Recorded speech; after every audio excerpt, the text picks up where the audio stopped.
Sous l'impulsion de Schneider Electric, la chaire Mint a pris naissance en septembre 2015 et elle s'est donnée comme ambition de relever le défi d'intégration de fonctions électroniques sur des pièces thermoplastiques de forme 3D. Alors, les enjeux autour de la chaire Mint, autour de la plastronique, c'est vraiment, la première chose, c'est une chaire. Une chaire, c'est une rencontre entre des acteurs industriels qui ont la volonté, par une action de mécénat, de travailler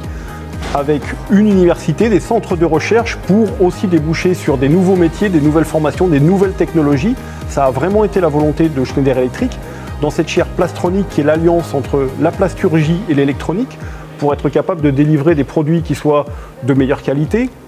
qui amènent plus de services à l'utilisateur, encore une fois, que la valeur ajoutée soit véritablement perçue, simplifier un certain nombre de flots de fabrication. L'importance des matériaux plastiques dans des produits électriques, c'est vraiment un élément essentiel. C'est pourquoi, au sein de la chaire Mint, nous avons voulu ajouter une couche conductive, une couche électrique, une couche fonctionnelle au-dessus de cette dimension plastique. Mais c'est justement cet élément du cahier des charges qui a fait qu'on a dû utiliser ces pièces sans les modifier, et qui nous a posé question au niveau de la résolution des pistes qu'on pouvait imprimer, au niveau du recuit des encres, au niveau de l'adhésion des pistes sur ces supports thermoplastiques et aussi au niveau de la conception de dispositifs 3D sur ces pièces qualifiées et qu'on ne pouvait pas modifier. On va dire qu'il y a 6 ans, les technologies sur lesquelles nous travaillons n'étaient que balbutiantes. Les travaux développés dans le cadre de la chaire ont permis de faire avancer la connaissance au niveau des antennes imprimées sur des pièces thermoplastiques 3D. Mais maintenant, les perspectives sont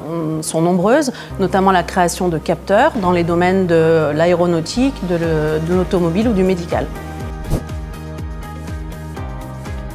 Les acteurs qui ont répondu aux problématiques de Schneider Electric sont des laboratoires de recherche, une plateforme technologique, qui ont mis en synergie leurs compétences au niveau de la robotique, de l'impression et aussi du design des antennes. Je travaille actuellement sur le montage d'un master international car les besoins en compétences qui ont été mis en évidence pendant la durée de la chaire nous permettent d'imaginer une formation qui réponde aux attentes pour former les spécialistes qui seront les chefs de projet de demain.